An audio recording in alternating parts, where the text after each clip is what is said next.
ভাইজ্যাগ বা বিশাখাপত্তনম বা আরও ইংরেজি হতে গেলে যার নাম হবে ভল্টেয়ার, এই অন্ধ্রপ্রদেশের শহরটি একটা বহু প্রাচীন বন্দর শহর। সপ্তদশ শতক বা তারও ঢের আগে থেকে এখানে করমণ্ডল উপকূলের মূল নৌ ব্যবসার একটি ঘাঁটি ছিল এই বিশাখাপত্তনম। ফলত এখানে এখনও একটি বিরাট বন্দর রয়েছে এবং বিশাখাপত্তনমে গেলে জাহাজ দেখা যাবে। কিন্তু শুধুই কি জাহাজ ছাড়াও এখানে আরও কয়েকটা জিনিস দেখার আছে, যেগুলো আমরা এখন দেখব। প্রথমত যেটার কথা সর্বাগ্রে বলতে হয় সেটা হচ্ছে কুরসুরা সাবমেরিন মিউজিয়াম।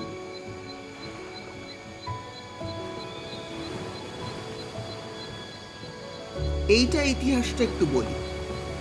1960-এর দশকে সোভিয়েত ইউনিয়নে তৈরি এই কুরসুরা সাবমেরিন ছিল ভারতবর্ষে ব্যবহৃত হওয়া চতুর্থ সাবমেরিন, এবং 1971 সালে অর্থাৎ বাংলাদেশ যুদ্ধের সময় যখন আমেরিকা ভারতবর্ষের কাছাকাছি তাদের নৌবাহিনী পাঠানোর চেষ্টা করছিল, তখন তাদের রোধ করার একটা শক্তি হিসেবে এই সাবমেরিনটি কেনা হয়েছিল এবং এই সাবমেরিনটি কাজও করেছিল।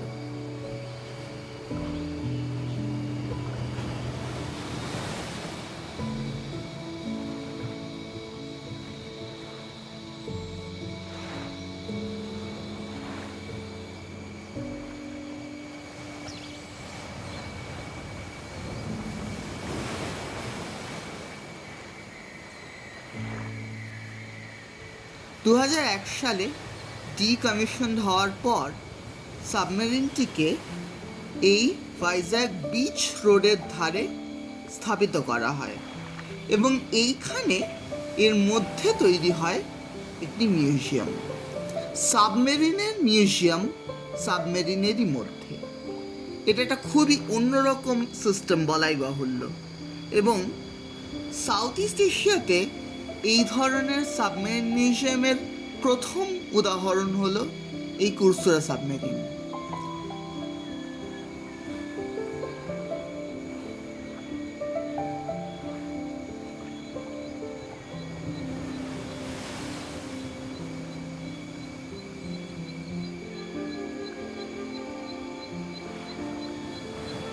এবং আর একটা জিনিসও আমরা দেখতে পাই এখানে, সেটা হচ্ছে টর্পিডো। টর্পিডো হচ্ছে জলের মধ্যে ছোঁড়া মিসাইল। সোজা কথায় বলতে গেলে সাবমেরিন থেকেই এই টর্পিডোগুলি ছোঁড়া হতো, মূলত জাহাজ ধ্বংস করার জন্য। সেরম কিছু টর্পিডো অবশ্যই এখন আর কাজ করবে না, এরম কিছু নমুনা এখানে রাখা রয়েছে।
আমরা যদি এর ভিতরে যাই তাহলে এর পুঙ্খানুপুঙ্খ বিবরণ দেওয়া অত্যন্ত জটিল মেকানিজম, থাকার ব্যবস্থা এবং অন্যান্য নানান যন্ত্রপাতির সঙ্গে আমাদের পরিচয় হবে এবং আমরা বুঝতে পারবো যে সাবমেরিন যতই জলের তলায় শক্তিশালী হোক, সেটা একটা মানুষের পক্ষে কতটা দমবন্ধ করা হতে পারে।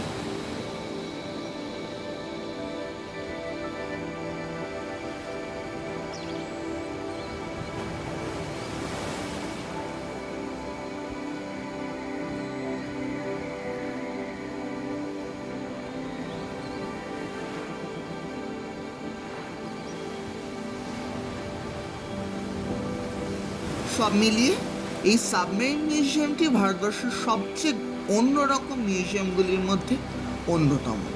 সুতরাং এটি দর্শন করা এখানকার অবশ্য কর্তব্যের মধ্যে পড়ে।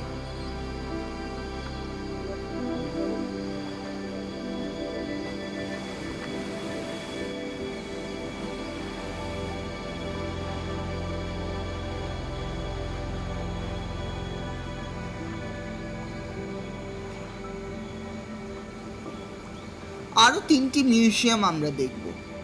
এই মিউজিয়ামগুলি হচ্ছে 2017 থেকে 25 সালের মধ্যে তৈরি 3টে মিউজিয়াম, যেগুলি এই বিচ রোডের কাছেই অবস্থান করছে।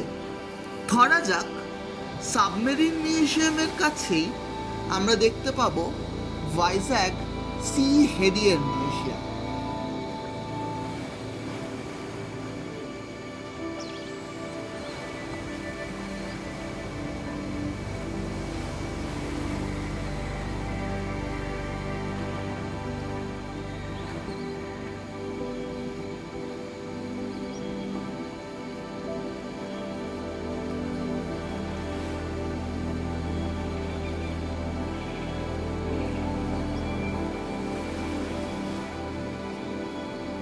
সি হ্যারিয়ার হচ্ছে সেই ধরনের উড়োজাহাজ যারা জাহাজ থেকে টেক অফ করে। সুতরাং এই সি হ্যারিয়ার মিউজিয়ামে সেই রকম একটি সি হ্যারিয়ার ওপরে ঝুলছে এবং তাকে ঘিরে পুরো বাড়িটা তৈরি এবং একটি মিউজিয়ামও তৈরি।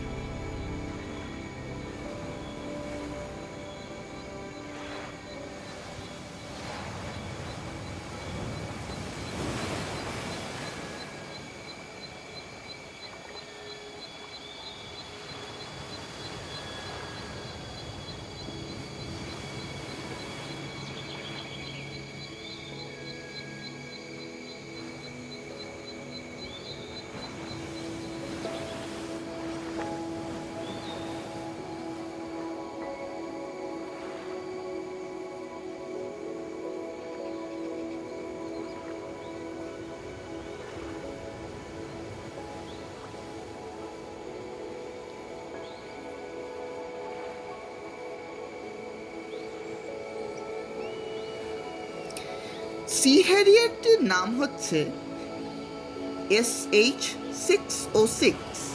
এ তৈরি হয়েছিল ব্রিটেন এবং ভারতবর্ষে বহুদিন কাজ করেছিল।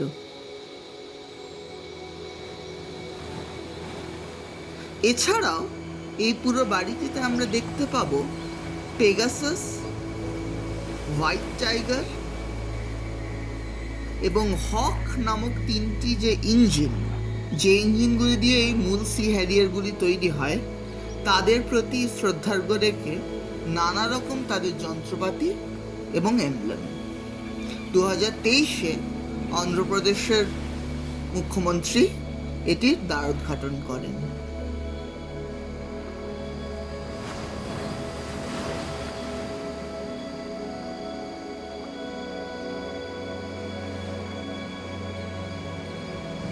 তার ঠিক পাশে আমরা দেখতে পাচ্ছি হেলিকপ্টার মিউজিয়াম। হেলিকপ্টার মিউজিয়ামটাও অন্যগুলোর চেয়ে মোটেই কম যায় না।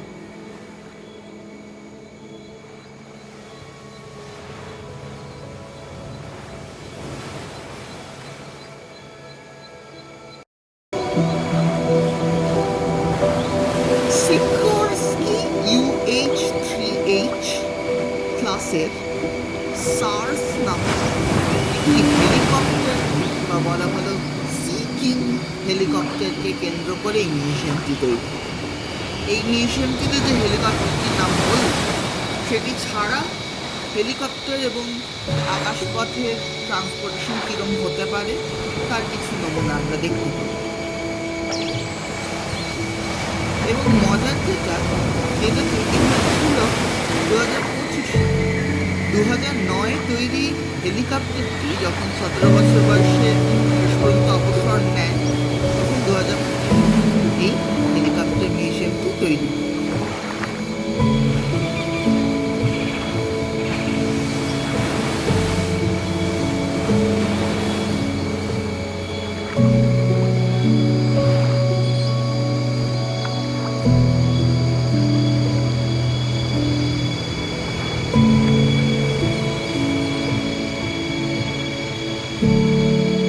এবং তার পাশে অবস্থান করছে এয়ারক্রাফট মিউজিয়াম। 2017 সালে তৈরি সোভিয়েত বিল্ট টুপোলভ Tu-142 নামক একটি উড়োজাহাজকে কেন্দ্র করে এই এয়ারক্রাফট মিউজিয়ামটি তৈরি।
বিমানটি যুদ্ধের বিমান এবং নেভির বিমান।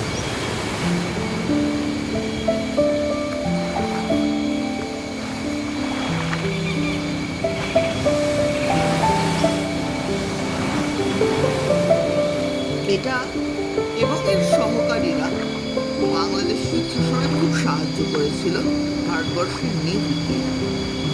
উড়োজাহাজ হলেও এরা নেভিকেই সাহায্য করেছিল। এটার উদ্বোধন করেন রাষ্ট্রপতি রামনাথ কোবিন্দ 2017।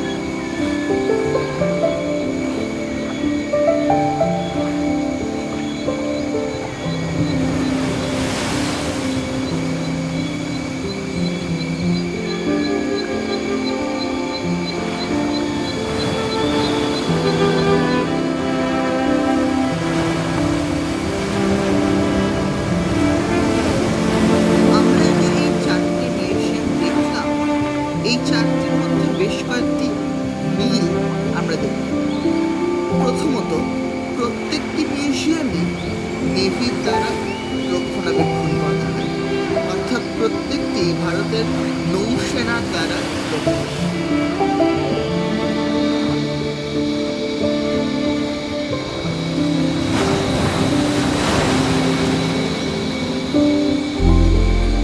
দ্বিতীয়ত, এই চারটি মিউজিয়াম একটি মাত্র যানবাহনকে কেন্দ্র করে তৈরি, কিন্তু সেগুলি এতই ঐতিহাসিক যানবাহন যে সেইগুলোর গুরুত্ব কোনো মতেই খাটো করা যায় না।